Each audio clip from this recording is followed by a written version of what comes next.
Any alterations or corrections before we? Small there. I attended the meeting via Zoom and it wasn't recorded as being present. Well, that can be rectified. There's nothing further. Moved by Lyndall and seconded by David. All in favour will say aye. Aye. Right, we'll move to item 6, which is the adoption of committee resolutions. First up is the Strategy and Policy Committee meeting of the 10th of June. Eric, I'll ask if you want to comment on the meeting. Nothing really, which is business as usual, and looked at the schedule of work to be done mainly. It was quite a short meeting, so I'm happy to move it. Moved by Eric, seconded by Bonnie.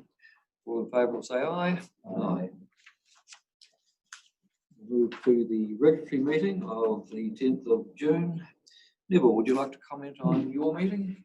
I'd just like to move the Regional Chairman, nothing outstanding on there that needs to be separately reported on.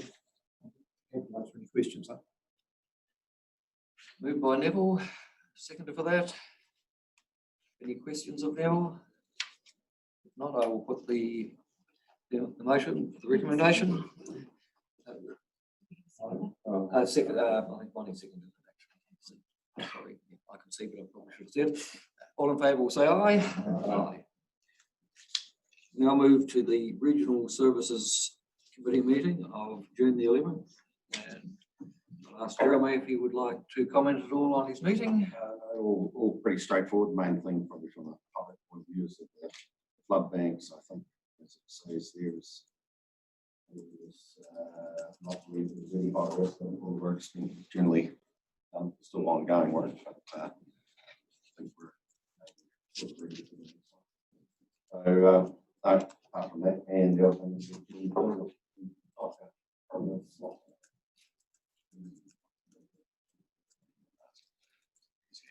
right. So I'll move that. Moved by Jeremy, second for that recommendation. Peter, no questions. I will put that recommendation. All in favour will say aye. Aye. We'll now move to the Organisational Performance and Audit Committee meeting of June the 11th. Linda, would you like to comment on your meeting? Just to note that we've requested a review of the clean air loan policy via the strategy and policy committee, so I look forward to seeing that. Otherwise, I will move. Thank you. Moved by Lyndall, seconded by Ellen. Any questions? If not, I will put the recommendation. All in favour will say aye. Aye. Last but not the least, the Southport Subcommittee meeting of June the 17th. David, would you like to comment on the meeting? Pretty self-explanatory, Mr. Chairman. What took place, so I'd just like to move that. Thank you, David. Seconded by Neville. No questions. I will put that motion. All in favour will say aye. Aye. Okay, we'll move to item 7, notification of extraordinary or urgent business, supplementary reports or other. I'm not aware of any this morning. Item 8, I haven't been made aware of any questions this morning. So we'll move to item 9, which is Chairman's and Councillors' reports. There's a list of the activities I've undertaken since the last meeting. And yesterday I actually attended the and presented the Bronze Award to the environment schools to the Appleton College. It'd be nice to get out and see what the young people are doing. It's actually quite encouraging to see some of the projects that they've had underway. They're doing some tree planting and our staff are assisting them. They've quite a large area that they could put in natives, and there might be the potential to get some funding from the MPI's leading trees. Also, I found it quite interesting. They've been growing their own vegetables and running a soup kitchen. So it's great to see the enthusiasm of our young people who go home and I think actually teach their parents often about the benefits of sustainability and doing the right thing. So, Peter. Yeah, attended 2 catchment group meetings. One was Twin Domes in Lumsden, and the other one was a potential startup of another catchment group meeting in the area. Both very excited about thriving Southland and the opportunities that may offer. So, Thank you. Lyndall. Thank you, Mr. Chairman. I attended a webinar, which was great because I could sit in my slippers, regarding using wastewater to heat buildings, which hosted by Nick Meaton from a Nelson company. So I've got some stats and some interesting information about how much heat energy goes down the wastewater pipes and how it can actually be harnessed for heating of things like swimming pools and apartment buildings and all sorts. So very interesting. I would recommend councillors have a look into that for the future. Thank you. Thank you, Lyndall. Any further reports?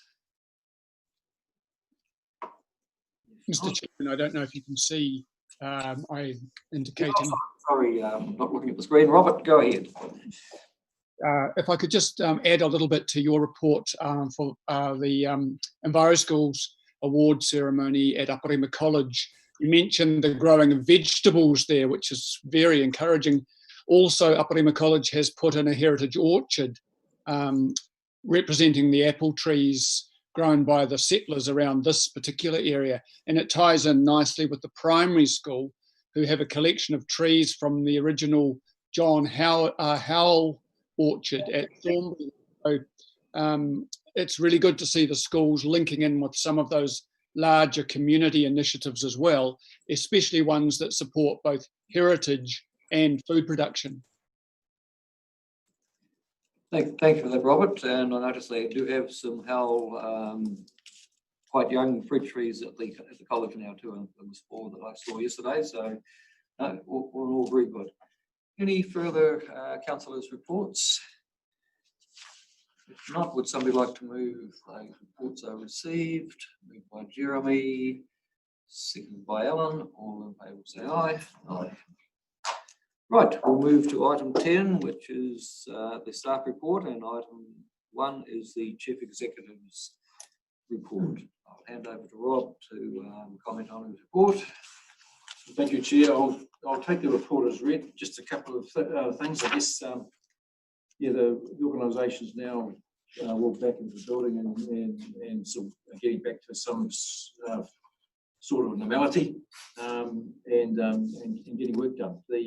Just sort of note that the Emergency Management Southland is in its 19th week of response to both floods and COVID, so they're still working on the response and we're never quite sure when the next emergency might be coming at us, so they're getting prepared for that as well. So it's something I thought was worthy of touching on. But happy to take any questions on the balance of my report.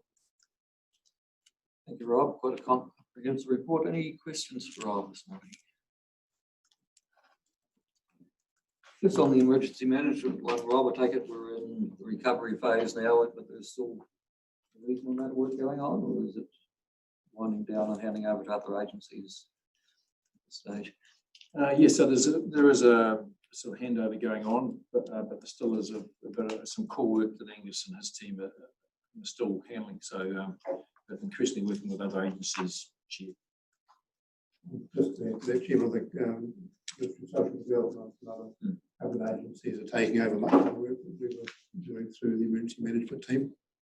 They're taking responsibility for that, looking into the future. Good. Any further questions? Alan? Just a question really on the water and land plan. Do we expect the balance of the first part of the plan to be completed this year, or how soon will we be onto part B of the plan? So this is the Environment Court process. Yes. So so the part A I think is expected to be resolved early in the financial year, and then part B later in the financial year. That's has been outlined. It's the sort of timeframes. So financial year rather than calendar year. Yeah, so early this coming financial, so next month or two for part A, and then later in the year, later in the calendar year for part Now, this is subject to court.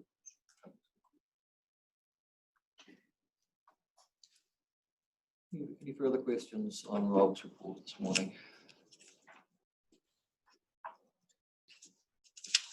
Not. Would somebody like to move that we receive the report? Moved by David, seconded by Peter. All in favour say aye. Aye.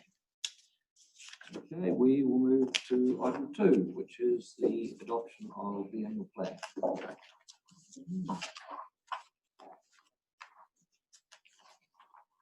Thank you, Chair. Can I just introduce this and just a wee bit of a recap to talk about where we've come from. So planning for this year's work program and the annual plan began about 8 months ago. So back in sort of October, November last year, the work got underway. And at that stage, it was a different world. No one had heard of COVID-19 and we hadn't had any flooding challenges. So we've had to work and change our focus pretty quickly over the last 3 months. So between December between December 2019 and March 2020, the global pandemic was already making its impact felt in the region, and obviously exports and commodity prices affected. We also had a major cluster here with our Invercargill/Bluff cluster, but it wasn't the only serious event that took place in the past few months. We had some floods in the Waiau, significant floods in the Waiau into last year, if you recall. And then in February, we had the largest flood on record in the Mataura. Where parts of Gore and Mataura had to be evacuated. So significant events. And we also had holiday makers evacuated out of Milford and out of Milford Sound. We had a region-wide, first of all, field emergency, and then a region-wide state of emergency declared. And it was a huge testament, actually, to all those involved, both council and staff in the past that have been involved in putting the stop banks, river protection together on the Mataura, because the largest flood on record, I think the design capacity for the Mataura, if you recall, was about 2,500 cumecs, and the flood peaked at about 2,500 cumecs. So it was a significant testament that actually we held the waters in, and by and large, the region escaped pretty much in good shape. So the floods and COVID-19 had a serious impact on the region, socially, environmentally, and also economy-wise. It was clear by April that the annual plan for 2021 year could not simply be as we'd started planning at the end of last year. The most significant impact of the pandemic on the annual plan was the loss of marine fees. So we were budgeting on $2.8 million of the marine fee, which was paid annually by cruise ships for visit Fjordland. And it was clear that the council could not bank on this income in the coming 12 months.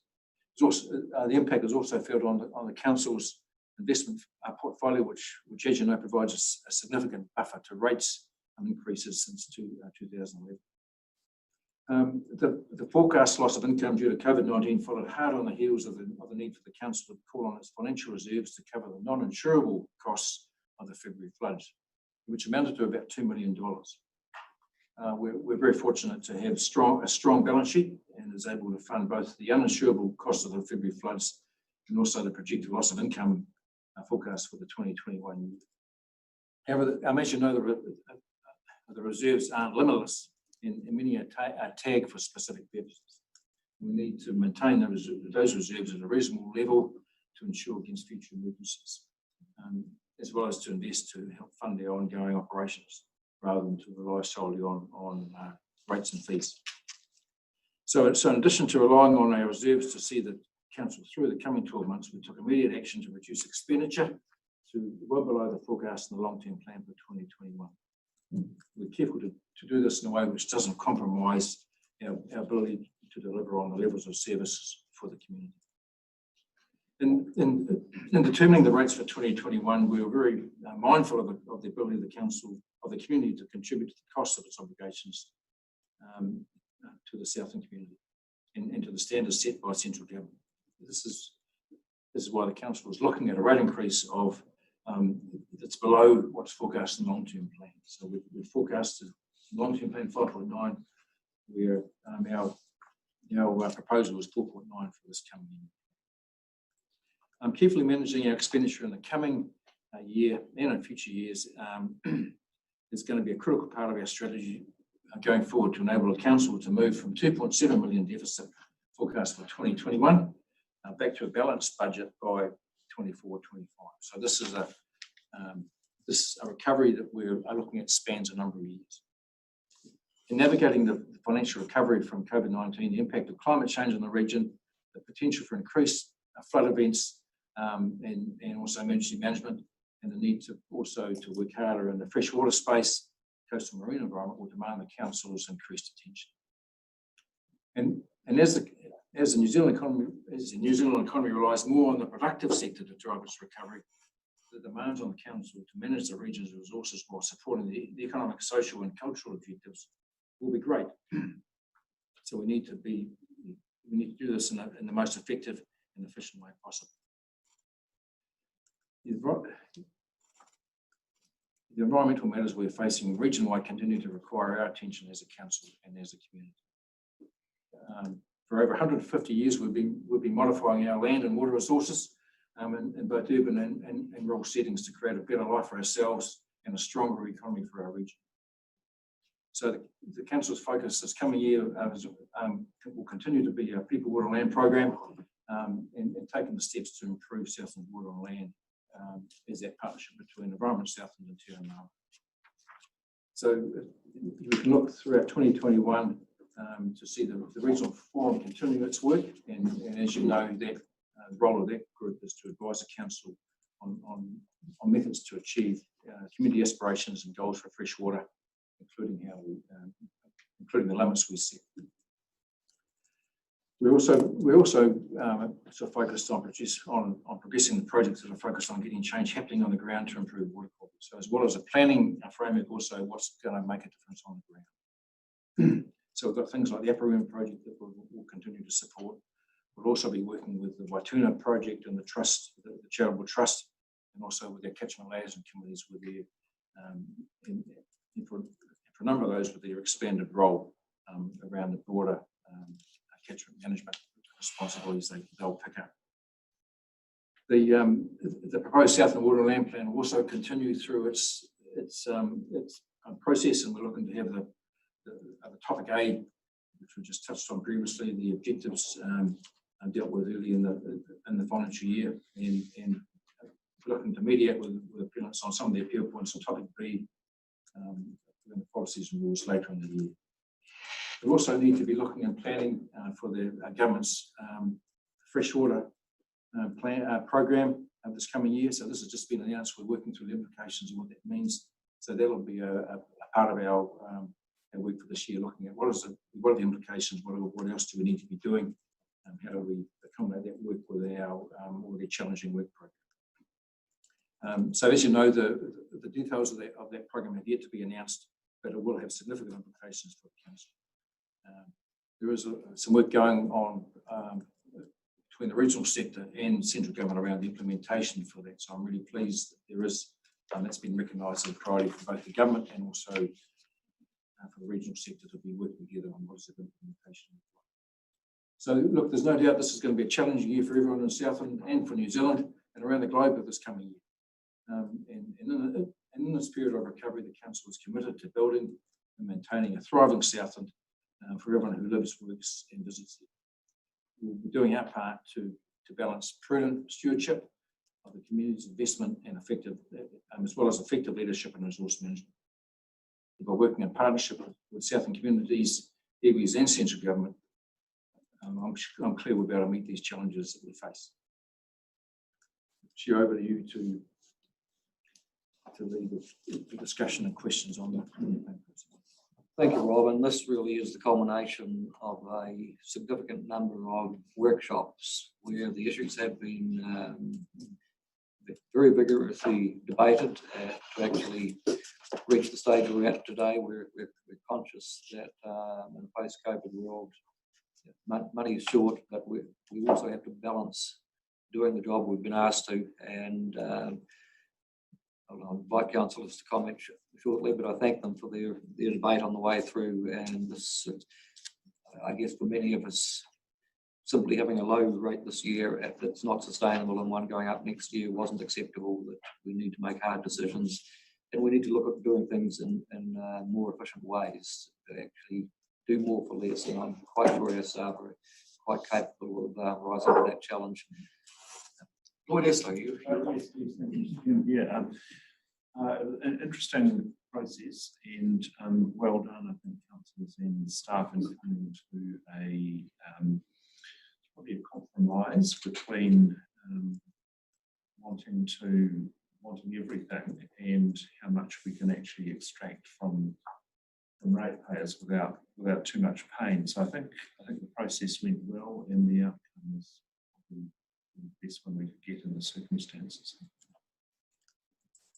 Peter.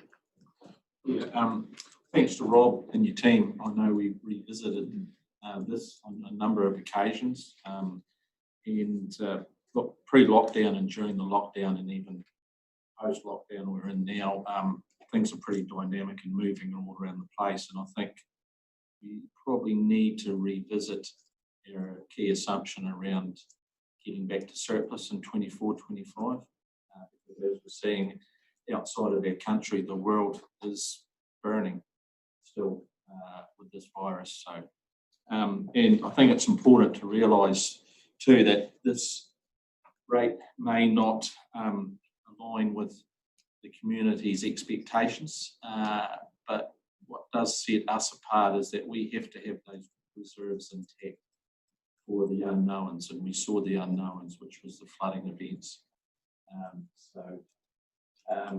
But I really do believe the onus is on yourself and your team to drive that fiscal discipline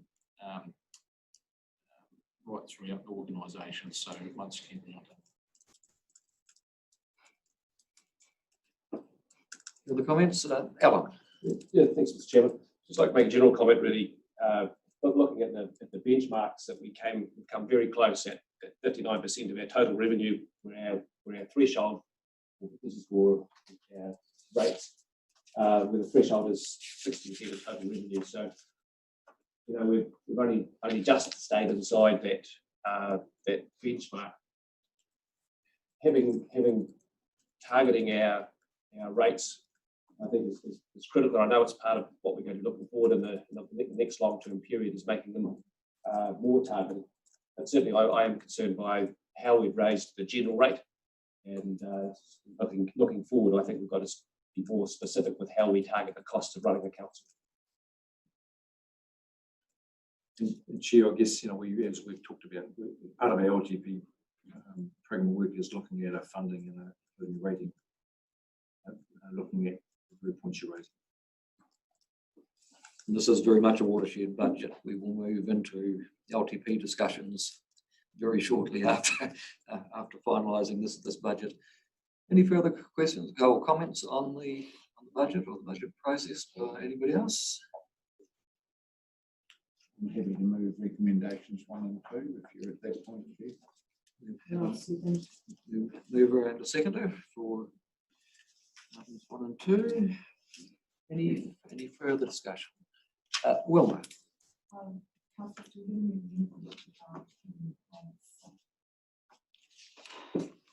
I'm frightened to, but in the absence of Councillor Rodway, just in paragraph 3 in the message from the chairman, I just wanted to clarify whether the word even should be the word ever. Yes, it probably should. In fact, it probably should be removed because of tautology, so that's on my list. Awesome. Thank you. Yeah. It's always good to have an ex-English teacher in the room. I would like to make some amendments myself. Right, yes, yours. In the same paragraph, we need to acknowledge that parts of Gore were also evacuated along the corridor. So we'll just make that amendment to that paragraph. And also at the time that this was drafted, we didn't have the final costs relating to the non-insurable costs of the February floods, which we now have. So I'd like to include in paragraph 6 the $2 million that the Chief Executive referred to, which was taken from reserves to cover non-insurable part of the flood costs. There are, there's one small typo on this page, which I don't think I require you to agree.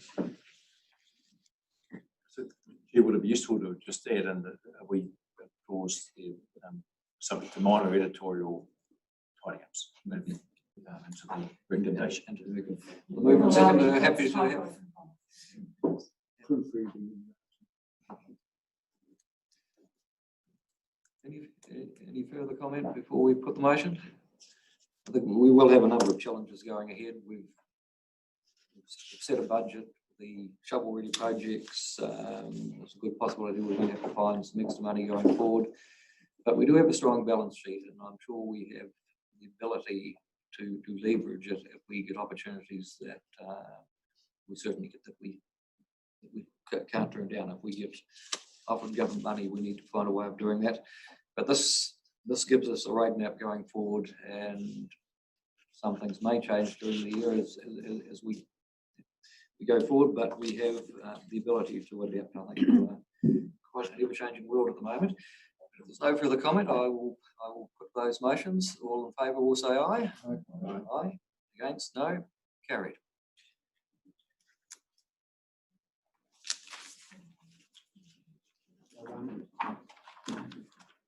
Thank you for the start for that. I know there's been a lot of work to get us to that stage.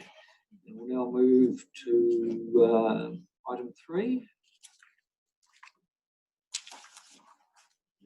Councillors will recall this item was on the last council agenda, and subsequently there's been another change in date for the annual meeting, and it's been brought forward from November to the 21st of August. So we're needing you to consider whether or not you wish to attend the meeting and appoint delegates if you do. And as I've noted in the report, it happens that the day before this meeting, the chairman will be in Wellington, another regional commitment he has. So it would just be the addition of one night's accommodation effectively. Do we normally just have the one member or 2 delegates, or what's required? What's our normal form here? Well, normally there's a whole conference around it all, and so those who go to the conference would also attend if they wish to. So we've had 3 or 4 in the past, but one person can attend on the council's behalf and exercise the votes for the council. And considering this one's quite unique and it'll be a 2-hour meeting, an Osprey commitment the day before.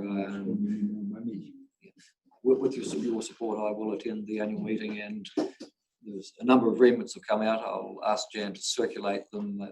Normal practice is to give delegates some leeway, but if there's any feedback councillors would like to give on that, that would be very good. Well, move formally that the chairman attend the conference meeting on behalf of the council and exercise their voting. Moved by Neville, second by Linda was just a bit quicker. Second by Linda. Any further discussion? I'll put the motion. All in favour say aye. Aye. Interesting that there's no Zoom type coverage of the meeting. Disappointing, no the least. Yes, and I know there has been some debate over it, and just the numbers involved that might want to come in. It's just I've been on a couple of Zoom calls with the sector, and this year it just moved. Now that we can have physical meetings, but that what that was brought up, I'm not sure if it's totally resolved, but for 2 hours, some of those agreements not that interesting to listen to, but we'll certainly take that point forward. We'll now move to item 4, which is the councillors' meeting schedule. I have some amendments to the schedule. We're adding an Driving Southland meeting at Woodlands on the 2nd of July, from 7 to 9, Councillor McDonald attending. Cancelling, I had tentatively held Water and Land Plan appeals process. It's moving date, so it's not going to be on the 15th of July. I just don't get the date in front of me. On the 21st of July, there's a council briefing on the air plan at 9:30 in the morning, being added into the workshop that's happening in the afternoon. And that evening, there's a Thriving Southland meeting at Winton that both councillors Beard and McDonald will be attending. Bonnie. I'm attending a meeting on the 23rd of July. That's not in there for the Southland. Neville. I attend the Marine Museum on behalf of the executive on Thursday, 25th.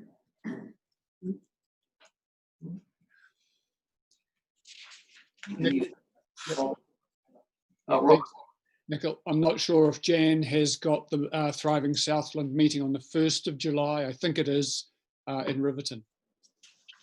I have a list of them, but people haven't told me they're attending, so I only add them in when I know the council. Quite right, and I will be attending that one. Thank you. And thank you. Must look at the list because anybody can go to those meetings and just be on the list. You just need to let Jan know if you have not at the moment. David. There was a Thriving Southland meeting at Osborne. Chairman and also as one of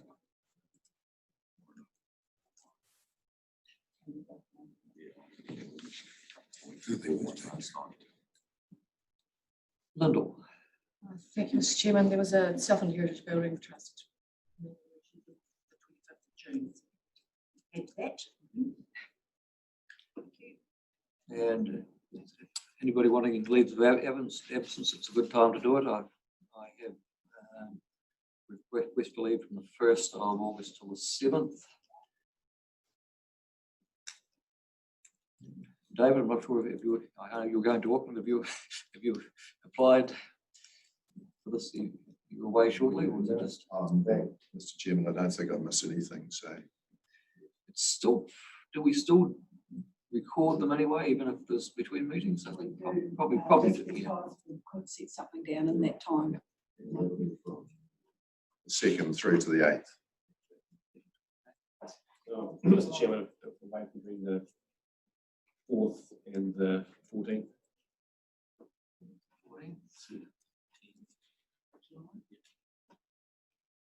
No meetings.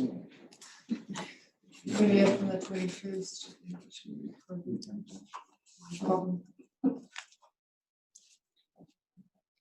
Any further advances?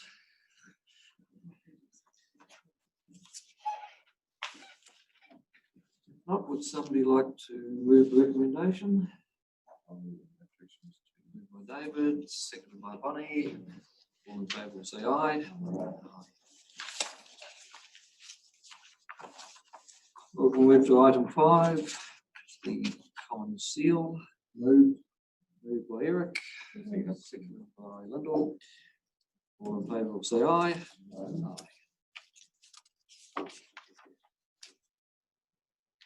Extraordinary urgent business, I'm not aware of any this morning. So that will take us to the end of the public session this morning. So we'll get Boyd to indicate when we've moved out of live streaming, and I'll ask for the reasons for us to go into public exclusion. To prevent disclosure or use of official information for improper gain or advantage, and to allow council to carry out commercial activities, including commercial and industrial, without prejudice or disadvantage. Something moved, Jeremy, seconded by.